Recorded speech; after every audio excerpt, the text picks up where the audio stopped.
Aujourd'hui, on va parler des options. Les options, comme je disais, il y a beaucoup de choses à dire. On va y aller mollo.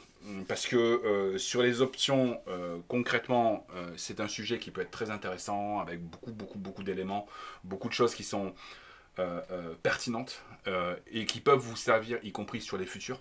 Donc c'est là-dessus qu'on va développer et y aller, nous. Moi, personnellement, je vous fais un cours aujourd'hui sur les options. C'est pas un produit sur lequel je trade moi régulièrement. Ça m'est arrivé de trader dessus parce que je trouvais ça intéressant et quand on travaille des fois avec des fonds d'investissement ou quand on travaille avec des banques, ils aiment bien souvent trader sur les options. Donc on peut pas dire que c'est un produit qu'on doit forcément mettre de côté. C'est un produit qui est relativement intéressant. Maintenant, il est différent dans le principe par rapport à un marché futur. Il y a des petites... on va commencer le cours par faire un comparatif directement entre les futurs et les options, parce qu'il y a beaucoup de petits éléments comme ça qui sont légèrement différents. Déjà en termes de vocabulaire, il y a un vocabulaire bien spécifique aux options. On va parler de call, on va parler de pot, on va parler de spike, on va parler de sous-jacent, on va parler de spot, on va parler de plein de produits, plein de choses différentes. Donc forcément que quand on se lance sur Internet, euh, il y a plusieurs choses qui m'ont donné envie de faire ce cours. C'est la première fois que je fais un cours sur les options. En général, je ne fais pas de cours sur les options. Pourquoi? Parce que c'est pas un produit que j'ai tendance à recommander. C'est pas parce qu'il n'est pas bien, au contraire, c'est très intéressant. Maintenant, la plupart des clients actuels que j'ai, moi, en formation, passent par des propres firmes. L'inconvénient déjà sur les marchés options, ce n'est pas un marché qui est dédié aux propres firmes. Les propres firmes, en général, ne l'acceptent pas. Pourquoi? Parce qu'ils trouvent que les options, c'est très complexe. Je ne suis pas convaincu sur le concept très complexe. Alors effectivement, il y a des points qui sont plus complexes que ce qu'on a sur Futur. D'accord. Il y a la vision des stops aussi qui est totalement différente avec le marché des options qui est totalement différent par rapport à la gestion du stop que par rapport au futur.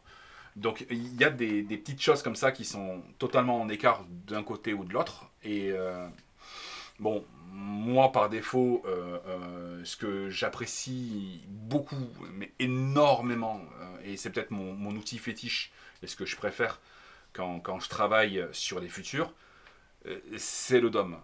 Sur les options, il y a effectivement un espèce de DOM, mais ce n'est pas le même DOM que nous on utilise. Parce qu'il y a d'autres facteurs qui rentrent en compte au lieu de simplement l'offre et la demande comme sur un DOM classique. Donc c'est plus perturbant et aussi beaucoup moins agressif.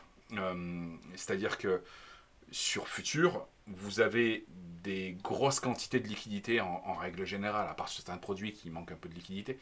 Mais sur option, il y a un peu de liquidité, mais pas suffisamment de contrepartie pour digérer la liquidité. Comment c'est pas un produit qui est hyper populaire, je ne vais pas dire du côté professionnel, parce que quand même les professionnels l'utilisent, mais c'est pas un produit qui est très populaire non plus. Parce que la plupart des gens le trouvent un peu complexe, donc du coup ils n'aiment pas trop travailler dessus.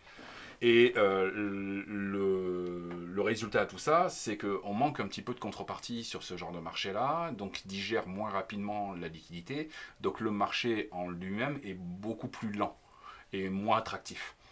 Donc c'est intéressant en général les options si vous vous intéressez à prendre des positions relativement longues. Je pense que les options sont très intéressantes pour ceux qui font du swing par exemple. Si vous faites du swing, effectivement, c'est très intéressant. Voilà, vous tradez sur une semaine, même sur 2 semaines, c'est très intéressant et ça vaut peut-être même plus le coup d'aller trader sur un marché type option que sur un marché type futur quand vous faites un trading à la semaine ou sur 2 semaines. Donc ça peut être intéressant. Maintenant, si vous tradez de façon très journaliers, très ciblés comme nous on fait en général, hein, pendant nos open, etc., sur des courtes périodes, en faisant un trading sur du 1 heure ou du 1 heure et demie, 2 heures. À ce moment-là, effectivement, il vaut mieux trader sur futur que sur option, c'est plus intéressant. En tout cas, c'est mon point de vue à moi, hein, et mes propres à moi, donc c'est ce que je pense. Qu'est-ce que je pourrais vous dire de plus par rapport à ça? Les options, il y a beaucoup de choses qui tournent sur Internet, comme d'habitude. Par contre, je trouve qu'il manque quelque chose d'essentiel, c'est la base. C'est la base, c'est les explications de comment ça fonctionne.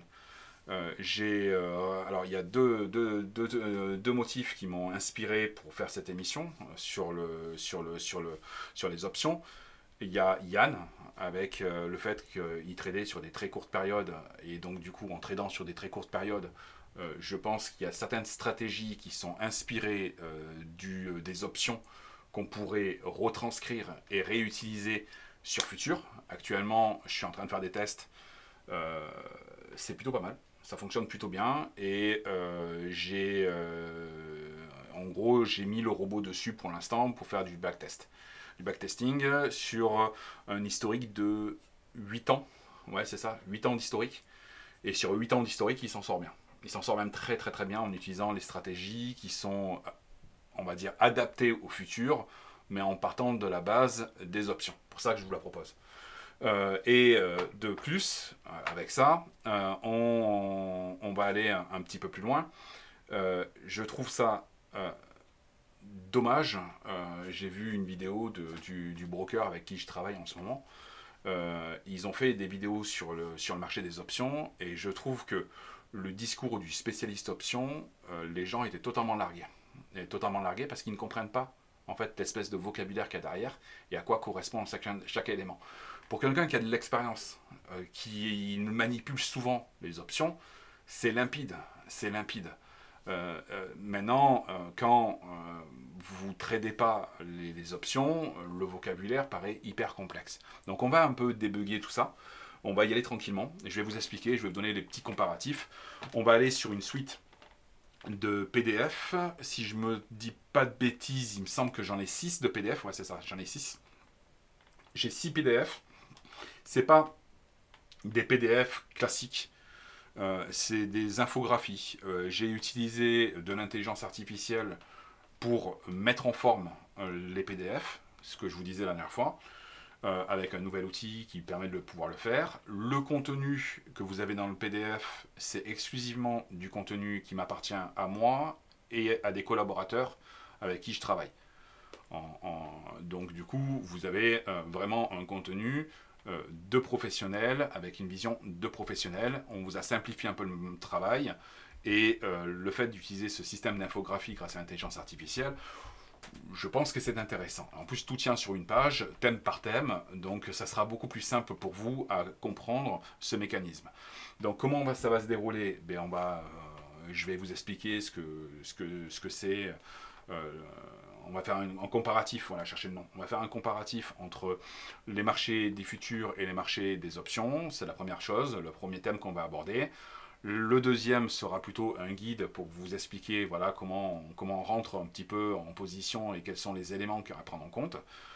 Et par la suite, il y aura des terminaisons qui sont un petit peu complexes, comme dans les options, il y a également une prime.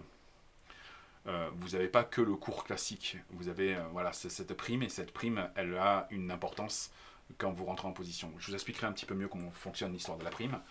Et il y a aussi deux tarifs. Il y a le tarif du sous-jacent, donc on en parlera et je vous expliquerai ce que c'est le sous-jacent vis-à-vis d'une option. Et vous avez également, pas que le sous-jacent, mais vous avez ce qu'on appelle un prix d'exercice.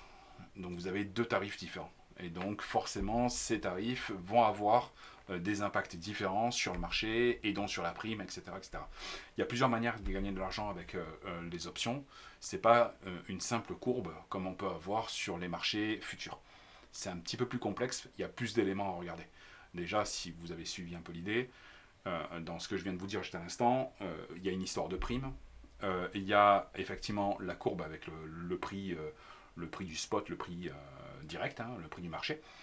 donc au même titre que ce que vous avez sur les futurs, et il y a encore un autre tarif qui est le prix d'exercice. Donc vous avez 3 éléments sur le marché.